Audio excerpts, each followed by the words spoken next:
What if the woman the world was taught to forget is the key to remembering who we are? For centuries, her name, Mary Magdalene, was whispered only in shadows, tangled in stories of sin and shame. Yet behind the silence lies something far older than dogma, a pulse, a rhythm, a signal you can feel before you can name. What if the most dangerous idea in Christianity wasn't blasphemy, but balance? The thought that God could be both masculine and feminine, that the missing half of divinity was never lost, only edited out. Because balance is power, and power always fears equality. If balance returns, borrowed authority collapses. That's why they edited her out. Now imagine a quiet evening, not in a cathedral, but in your own home. The hum of the refrigerator replaces the choir. The glow of your screen becomes a stained glass window of light. And somewhere between the noise of the day and the breath you almost forgot to take, something ancient stirs. A sense that you've heard this truth before, long before this lifetime. They told us she was a follower. But what if she was the axis, the bridge between heaven and earth, the vessel of the lost light?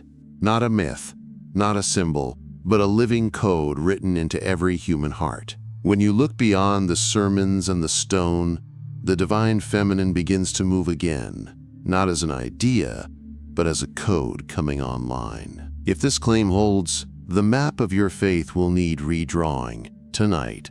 In the next minutes, you'll hear the one claim institutions feared most and why it keeps returning through you. Because maybe, just maybe, the truth that was buried wasn't meant to stay hidden. It's been waiting, in you, in all of us, for the moment we finally remember. They say history remembers the victors, but what if it also forgets the sacred? For nearly 2 millennia, the story of the feminine face of God was fractured like a mirror dropped onto stone. 7 shards scattered across time, each reflecting only part of the whole.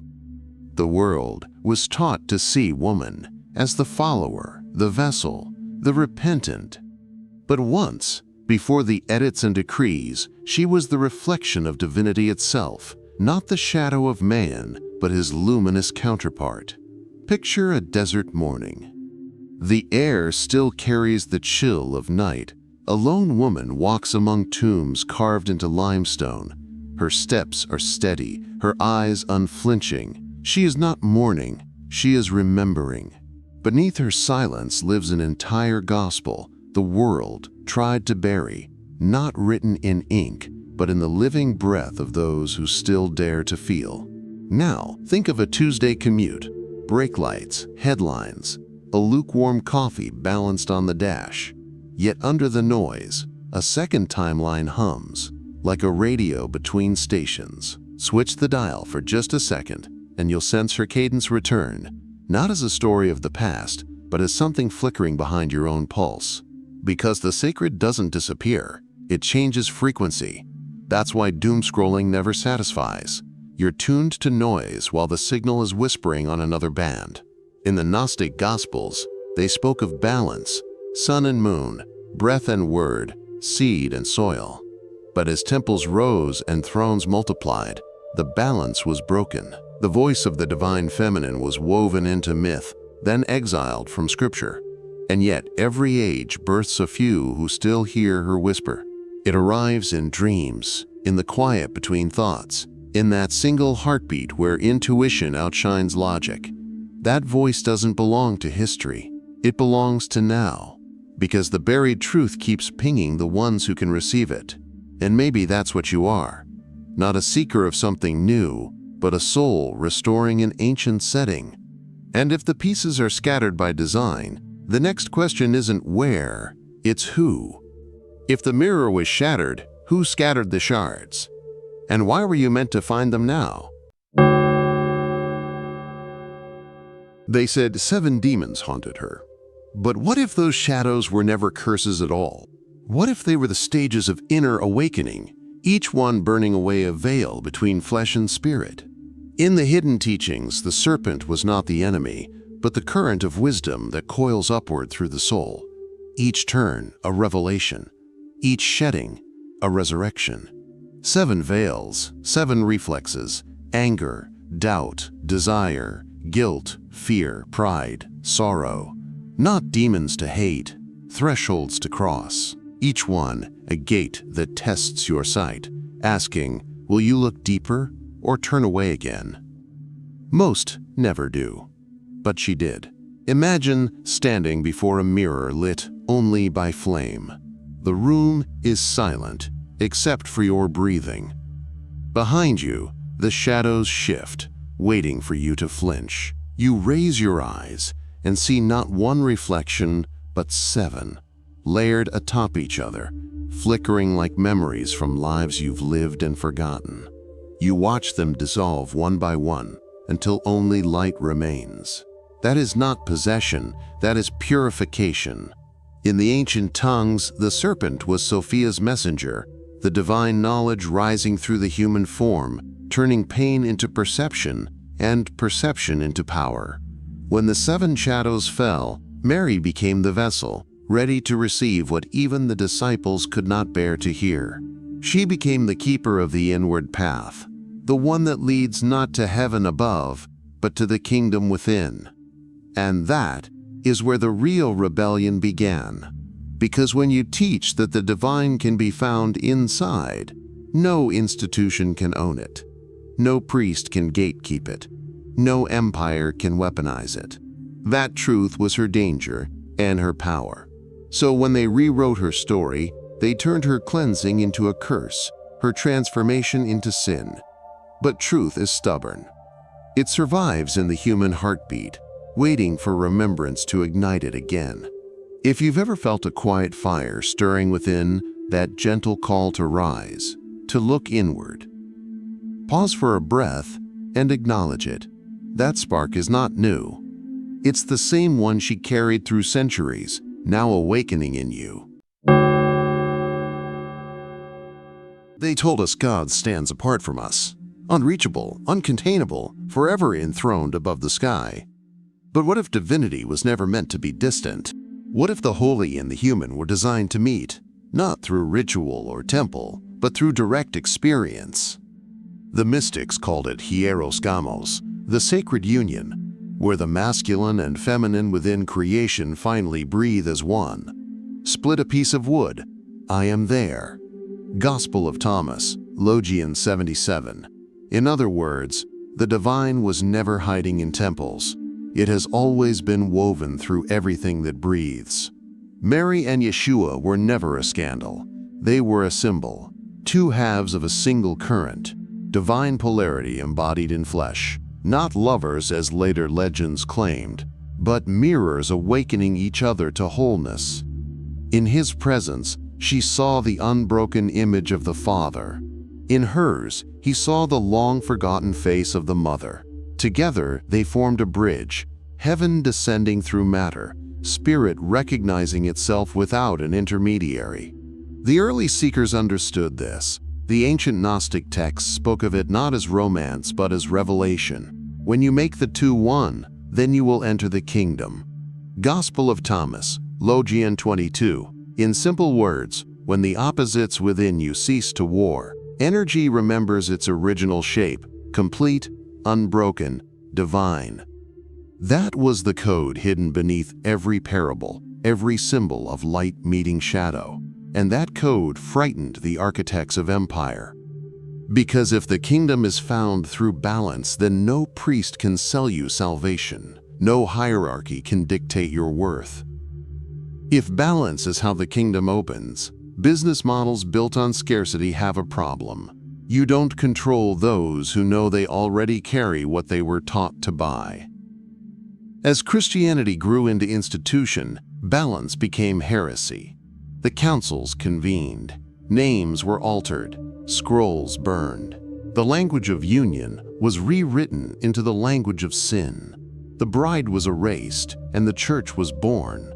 A body worshiping only one side of God while condemning the other. Yet what was hidden never died. It simply changed form. breathing through poetry, through art, through the soft rebellion of compassion that no decree could silence. Those who sensed it kept the current alive, whispering of the esoteric Christianity that once was, a path of direct knowing, of marriage between matter and spirit. And maybe that's why you're here now, because some part of you still feels the pull, the unfinished chord waiting to resolve, the two halves of the divine longing to find rhythm again within you. And when balance could not be argued away, it was archived under new names. If union was the key, who profits from division? When power feels threatened, it doesn't destroy the truth, it buries it beneath names. That's what happened to her. The woman who once stood beside the teacher became the outcast, the sinner, the forgotten. The church needed order, not revelation, obedience, not awakening. And so the decree was written: Mary Magdalene, the penitent, her gospel, her wisdom, her equal light, forbidden. Picture an archive after hours. Dust floating in a beam of lamplight, a lone clerk deciding which spines live and which are shelved forever. Outside, the city hums unaware, while inside, words are weighed like currency. Somewhere, an erasure becomes policy. Beyond the window, the wind carries ashes of lost gospels, pages that once spoke of divine balance, now rising like smoke toward the same heavens they tried to silence. Centuries later, jars in Egypt split open, Nag Hammadi, 1945. Texts, long buried breathing again.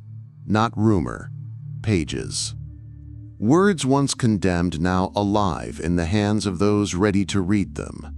It was as if time itself had exhaled, returning what power had swallowed whole.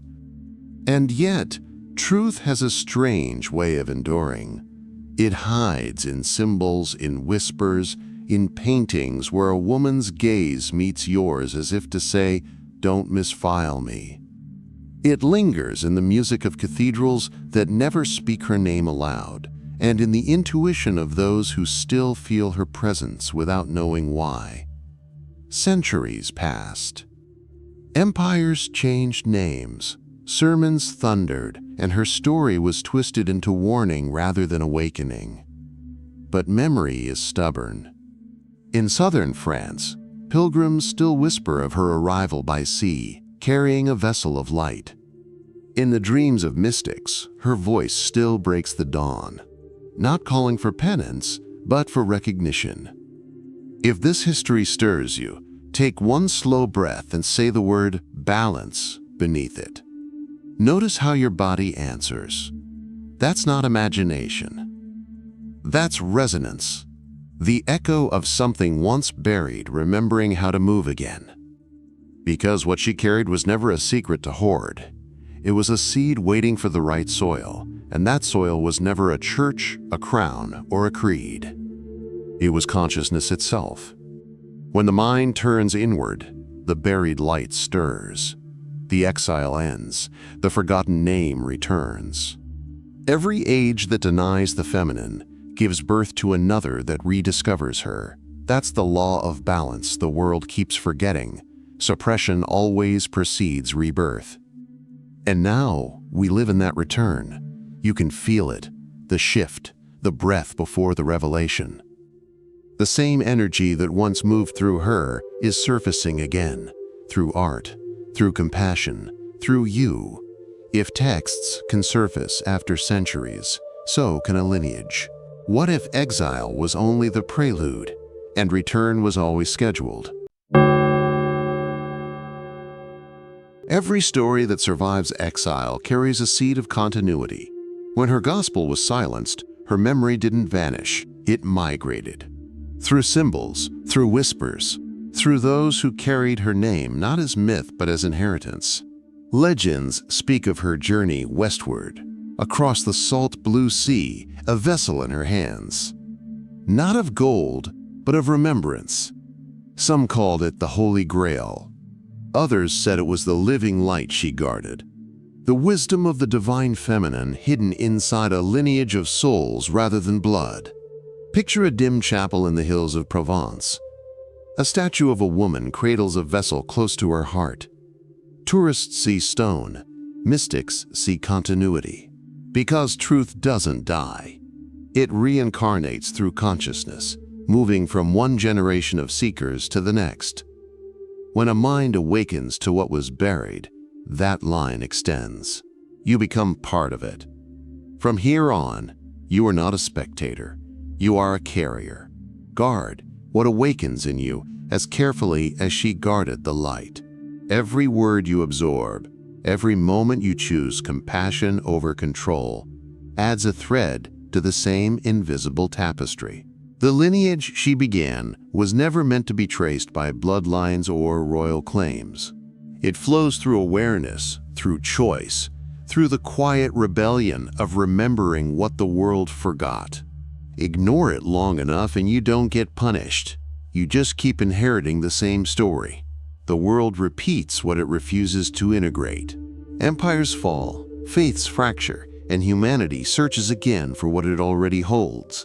But each time one person chooses to awaken instead of repeat, the pattern shifts. That is the mystery most overlook. The real bloodline was never genetic. It was energetic. Every being who reclaims their inner light becomes part of the Magdalene lineage, not a surname, a stance. It hums beneath history, surfacing whenever humanity drifts too far into forgetting. You can feel it now, a quiet uprising, not of rebellion, but of resonance. It doesn't march, it moves through hearts, through art, through the unseen acts of kindness that tilt the axis of the world back toward balance. This is not legend, it is the circuitry of consciousness weaving itself whole again. She carried it once across the sea. Now it travels through you, a thread looking for hands steady enough to weave it in. In the noise of the everyday, the inheritance waits with the same question. Do you transmit or do you copy? A lineage isn't proven by names, it's proven by choices. Yours is next. There comes a moment in every cycle when the buried light refuses to stay underground. We are living in that moment now. The same fire that once burned beneath her silence is flickering again.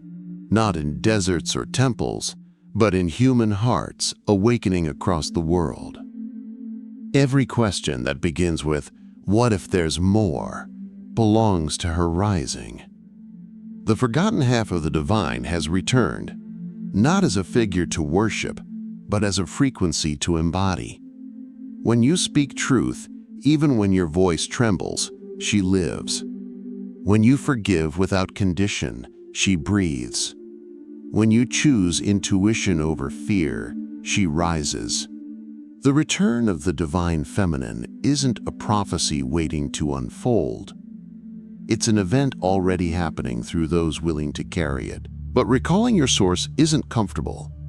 It strips illusions, demands honesty, dissolves the safety of old stories.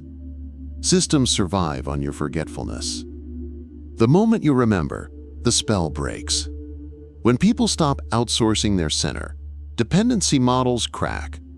Softly at first, then all at once. The narrative shifts. You're no longer a listener at the edge of revelation. You are the continuation of it. The same current that once moved through her now moves through you. What you do with it determines how this story ends. Choose one place to practice today. A doorway, a login screen, a hand on a doorknob, and let it be the bell that returns you. Look around. Art, music, whispers of Sophia, the rise of compassion after centuries of conquest. Not coincidences, but signals. The Magdalene current is reweaving the human story, thread by thread. Every act of awareness, every moment of stillness, every decision to love when fear would be easier, strengthens the pattern. The truth they tried to bury was never hers alone. It was humanity's. God not above us, but within us. Masculine and feminine, moving together so creation can be whole. Listen closely. Beneath the machinery of power there is a pulse. Ancient, patient, alive. It is the same pulse she carried, now synchronizing with yours. And because momentum fades without a shared cadence, we keep a quiet room where the fire is tended between episodes. So we'll mark this turning with a simple rite you can carry anywhere. Take a breath, let it slow, let it deepen. Feel the air move through you like an old track remembered by the body.